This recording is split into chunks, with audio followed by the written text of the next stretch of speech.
Kalau kita lihat begitu ya, seperti apa sih sebetulnya dominansi dari, varian Omikron karena tampaknya juga ada lebih dari 500 kasus baru begitu ya, kemudian trennya secara penyebaran, di dalam negeri sendiri, transmisi lokal sendiri seperti apa sih, Dok?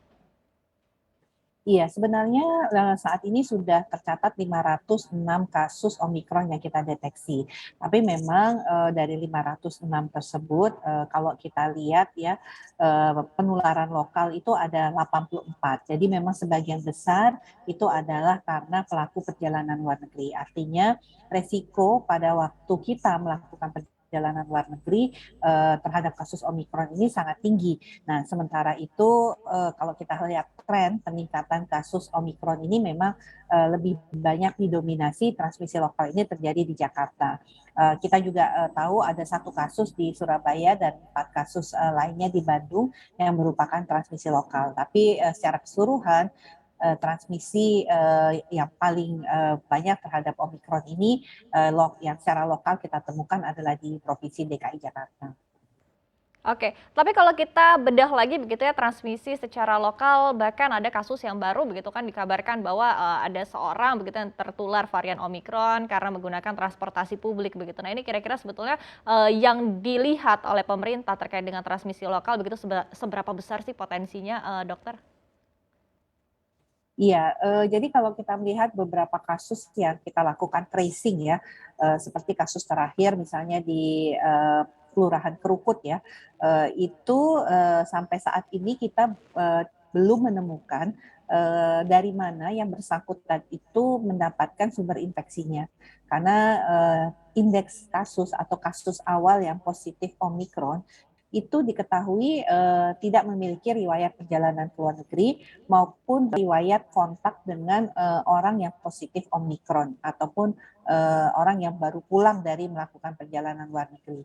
Nah, mungkin saja kalau kita lihat bahwa ini yang menjadi kewaspadaan kita ya, kalau kita menemukan artinya 84 kasus Omikron, kemungkinan bahwa jumlah kasus yang belum bisa kita deteksi itu bisa jauh lebih besar. Apalagi mengingat kasus Omikron ini cenderung tidak bergejala, sehingga masyarakat mungkin merasakan dia tidak sakit ya, atau mungkin karena gejalanya ringan, batuk pilek yang ringan itu dianggap seperti flu yang biasa. Nah, ini yang artinya terus kita monitoring terkait perluasan daripada Omikron ini supaya masih bisa kita antisipasi kalau ada potensi munculnya kasus, kita cegah supaya hanya terbatas pada klaster tersebut dan tidak menyebar luas, yang kita tahu bahwa Omikron ini penularannya tuh 3 kali lebih cepat dibandingkan varian Delta.